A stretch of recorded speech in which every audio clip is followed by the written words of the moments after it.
खबर से आपको आगाह करें। लाहौर हाईकोर्ट ने शहबाज शरीफ को बैरून मुल्क जाने की मशरूत इजाजत दे दी है। जस्टिस अली बाकर नजफी ने शहबाज शरीफ की ब्लैक लिस्ट से नाम निकालने की दरखास्त पर फैसला सुनाया है। इसी हवाले से मजीद जानते हैं डॉन न्यूज के नुमाइंदे राना बिलाल से। राना बिलाल, फैसले से मुतालिक मजीद बताएगा।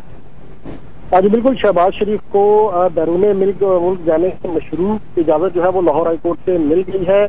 लाहौर हाईकोर्ट के जस्टिस अली बाकर नजफी ने शहबाज शरीफ की दरखास्त पर अब से कुछ देर पहले फैसला सुनाते हुए वफाकी हुकूमत को शहबाज शरीफ का नाम ब्लैक लिस्ट से निकालने का हुक्म दे दिया है और उन्हें एक मरतबा बैरून मुल्क के घर से जाने की इजाजत दे दी है। साथ ही साथ लाहौर हाईकोर्ट ने शहबाज शरीफ की दरखास्त पर वफाकी हुकूमत को नोटिस जारी करते हुए ईद के बाद तहरीरी जवाब तलब कर लिया है। शहबाज शरीफ ने अपना नाम ब्लैक लिस्ट से निकलवाने के लिए लाहौर हाईकोर्ट से रजू किया था और ये कहा था कि वो अपने इलाज के लिए बरतानिया जाना चाहते हैं, लेकिन वफाकी हुकूमत की जानिब से उनका नाम ब्लैक लिस्ट में ऐड किया गया है, जो कि बुनियादी हकूक की खिलाफ वर्जी है।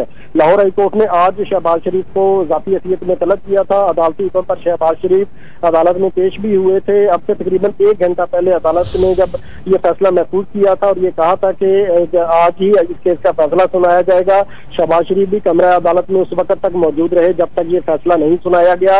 अब से कुछ देर पहले अदालत की जानिब से महफूज किया गया फैसला सुनाते हुए शहबाज शरीफ को मशरूत तौर पर एक बार बैरून मुल्क जाने की इजाजत दी है। साथ ही साथ अदालत ने वफाकी हुकूमत को नोटिस जारी कर दिए हैं और शहबाज शरीफ की दरखास्त पर उनसे जवाब तलब कर लिया है। राना बिलाल, ये बताएगा कि आज जब समाअत हुई तो उस दौरान शहबाज शरीफ की जानिब से क्या मौक़िफ़ इख्तियार किया गया और अब जब उन्हें इजाजत दे दी गई है अदालत की जानिब से तो कब तक उनकी बैरून मुल्क रवानगी मुतवक्किल है?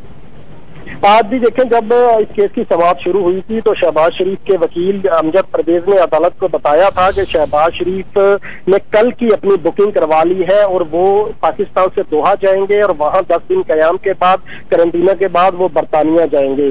तो शहबाज शरीफ के वकील ने जो आर्गूमेंट्स किए थे कोर्ट ने, उसके मुताबिक शहबाज शरीफ कल बैरून मुल्क जो है वो रवाना होंगे और इस हवाले से जो दौरान समाअत अदालत की जानिब से शहबाज शरीफ से ये इस्तफसार भी किया गया था कि आपको बैरून मुल्क जाने की इतनी इमरजेंसी क्या है, जिस पर शहबाज शरीफ ने अदालत को बताया था कि उनकी तबीयत नासाज है और उनको इनका जो इलाज है वो न्यूयॉर्क और लंदन में हो सकता है, इसलिए वो बैरून मुल्क जाना चाह रहे हैं क्योंकि जेल में तवील अरसा गुजारने के बाद लाहौर हाईकोर्ट ने शहबाज शरीफ को बैरून मुल्क जाने की मशरूत इजाजत दे दी है। राना बिलाल, आपने तफसीली आगाह किया, बहुत शुक्रिया आपका।